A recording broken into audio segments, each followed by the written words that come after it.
Salut, aujourd'hui encore, je suis là devant vous pour vous parler d'un exercice de la chimie minérale concernant les couples acides et bases. Tout d'abord, avant on ne continue plutôt, abonnez-vous, partagez, likez, ça ne vous coûte rien, moi ça me fait du bien. Tout d'abord, dans l'exercice, vous êtes censé connaître votre cours. Voilà l'exercice qui se présente à l'écran, c'est ça. Je vais vous laisser quelques secondes pour essayer de savourer ça.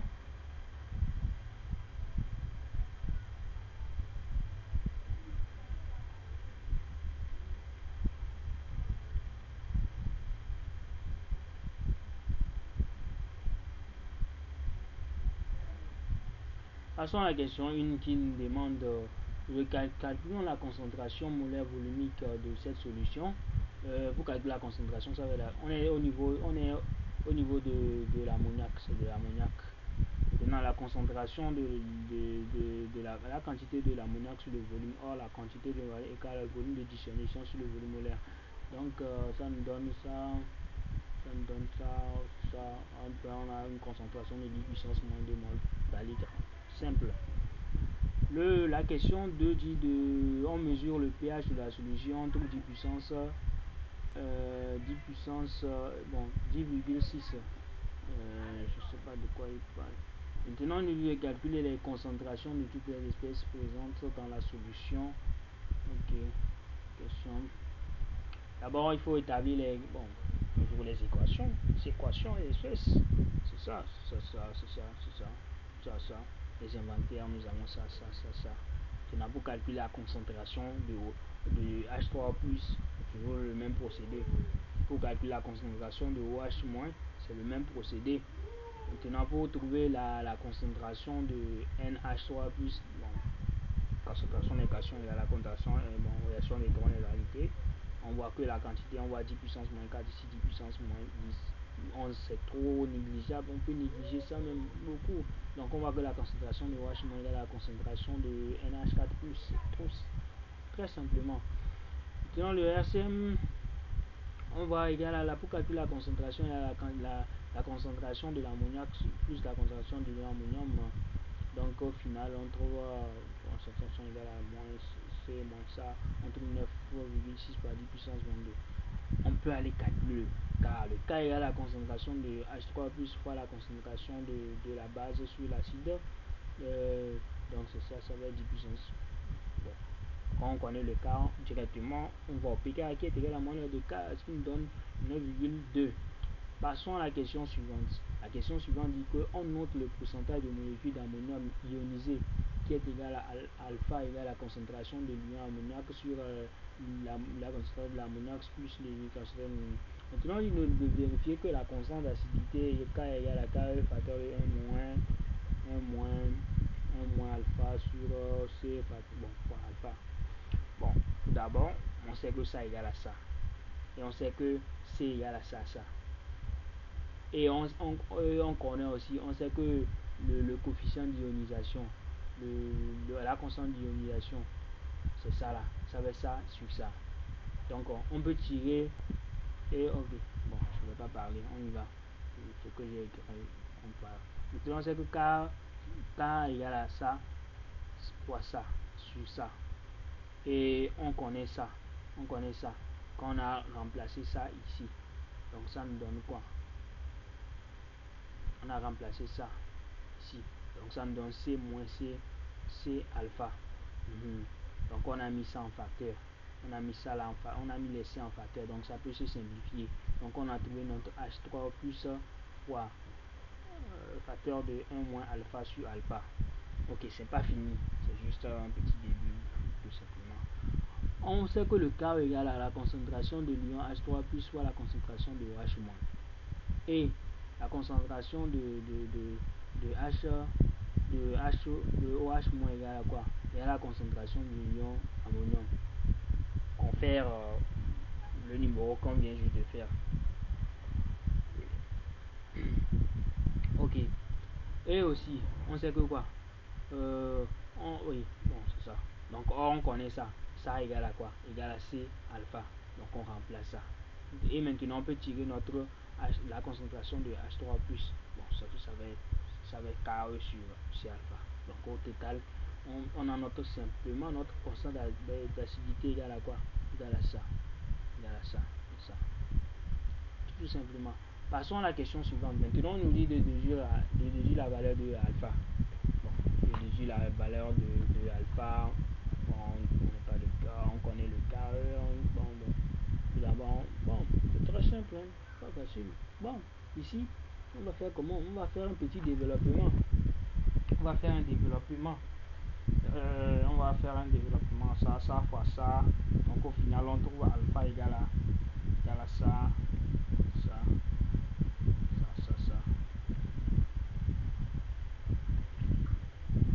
Ouais. Bon, on fait le discriminant. On trouve les alpha 1, alpha 2.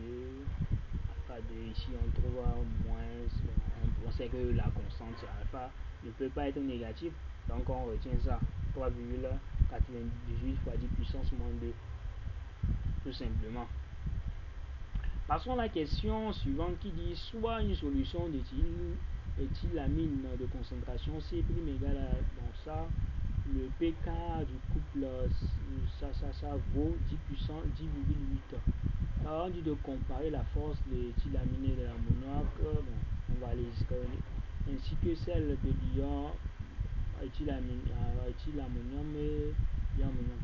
Donc on voit au niveau des pK, bon, les pK. On mesure les pH, la pK, la vidéo au niveau de l'exercice 2, je vous avais expliqué comment faire. Donc, tout simplement, on compare. Ici, on connaît les pK, donc on peut aller avec les pK. Donc, on voit que l'éthylamine est une base plus forte que l'ammoniac. C'est ça. Ah, vous pouvez aller aussi avec les cas, vous pouvez calculer ça, pas de problème, ça peut aller. Et aussi on voit que l'ion chaud là, bon, l'ion éthylammonium est un acide plus fort que l'ion ammonium, donc c'est ça, tout simplement c'est ça. Passons à la question suivante qui dit qu'on peut comparer la force de ces bases et de ces solides à partir de alpha. Justifier la réponse. Puisque l'ammonium plus fort que l'ammonium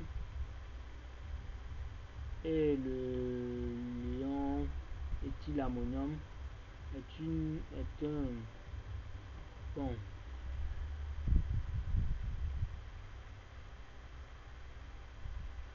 Attends, c'est comme je ne vois pas bien. Je dis quoi? Peut-on mesurer? Ok, d'accord.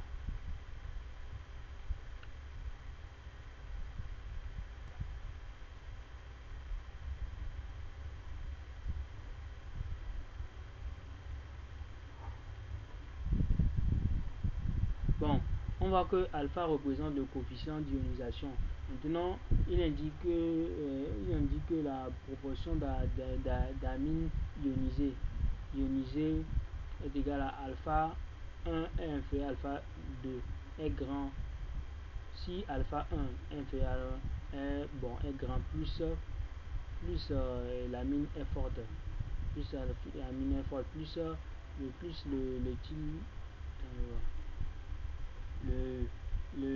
l'éthylamine est une base plus forte que l'ammoniac, et aussi que le truc est plus fort que le NH2, et aussi que l'alpha 1 est inférieur à alpha 2 plus l'amine est forte. Maintenant le 5 litres, on réalise le nombre de V, bon, on réalise le mélange d'un volume B de 100 ml de solution d'ammoniac avec une solution de chlorure d'ammoniac de concentration C. Le pH du mélange égal à 9,5. En négligeant les concentrations de H3 plus et de OH moins devant celles des autres espèces, estimez les concentrations de l'ammoniac et de l'ion en fonction de X.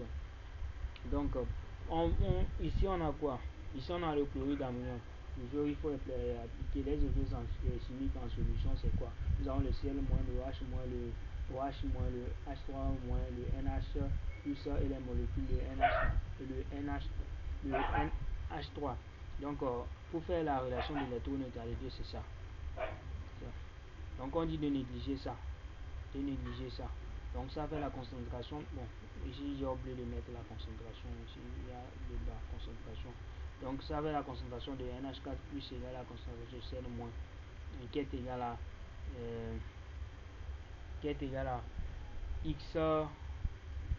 X. Bon, ce sont les volumes. En fonction de X. Et un volume X. Le volume X, c'est le volume X d'ammonium qu'ils ont donné ici. Donc ça va être X sur X plus VB. Le volume, comme c'est un mélange, le volume total. Donc ça donne 0,621. Maintenant vous calculez pour calculer le RCM. Bon, ici on a mis une quantité de ça là, plus une quantité de ça là. Initialement on a trouvé une quantité de ça, plus une quantité de ça. Parce qu'on a le chlorure d'ammonium ici et l'ammoniac. Donc, si ça vous allez vous faire une équation pour vous expliquer. C'est comme ce qu'on avait fait dans l'exercice 2. Donc, si vous vous rappelez très bien. Maintenant on connaît la concentration de ça qui est ICXC et la concentration de ça qui est égale à CBVB qui est égal à NH3 plus ça et on obtient notre NH3 la concentration est égale à 0,01 sur X plus 0,1. Maintenant on peut calculer notre X. Notre X, on sait que le pH égale à quoi? Le pK plus log de la concentration de l'ammonium plus sur la concentration de l'ion ammonium. Donc au final, on peut tirer notre X à bas de ça. Donc on connaît ça. Donc c'est ça qui est égal à ça. Donc ça.